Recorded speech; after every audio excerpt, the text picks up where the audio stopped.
Hi, this is Rebecca Ogletree, and today I'm going to be performing pen site care on my patient. The first thing I would do is verify my provider's orders, and I've washed my hands and put on my clean gloves before going into my patient's room. When entering my patient's room, I'm going to introduce myself and verify my patient using 2 patient identifiers. Then I'm going to explain the procedure to the patient and let them know what they should expect. An external fixator device is something, basically a frame that's used to keep the fractured bones in proper position during healing. And the pins or screws that they've placed into your skin are actually in the bone, and they're put through small incisions in the skin, and they're attached on the outside to a bar that keeps them stabilized. The reason that pen site care is so important for a patient like this is because there are incisions that go straight into the skin that are kind of open and allow bacteria to enter and can cause infection in the patient if they don't keep them clean. The pen site care is done once a day unless the provider is otherwise indicated. The supplies that I needed for today are my clean gloves, trash can, a disposable cup, and I have a cleaning solution, a normal saline and hydrogen peroxide, which is an antiseptic that's used to kill the bacteria around the pen sites, and I also have my cotton tip swabs.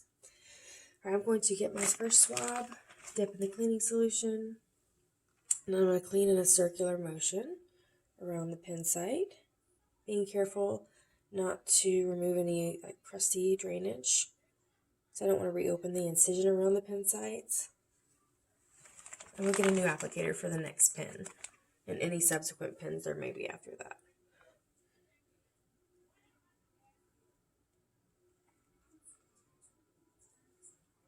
Then I'm going to get clean applicators again and dry each of those sites in the same circular motion, working my way outward.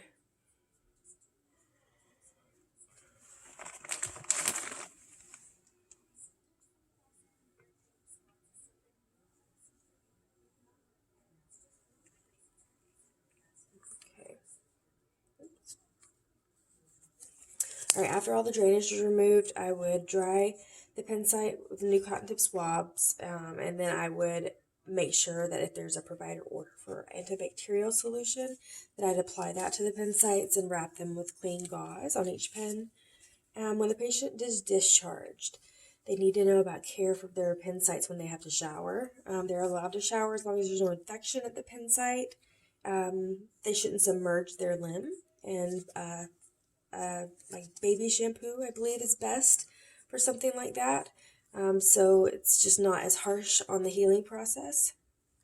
They need to thoroughly dry their frame and clean all pen sites after every shower. And they need to notify their provider about any pain, swelling, warmth, redness, fever, any pus oozing from the wounds, or if they have any tingling or numbness in their limb. Excuse me. I would also have the patient demonstrate the pen site care to me before they are discharged, and I would have them just repeat back each of the steps that I performed in this skill and make sure that they understand to be careful around the incision when they're going the circular motions, and they don't want to rip open their incisions either. And that is the end of my skill.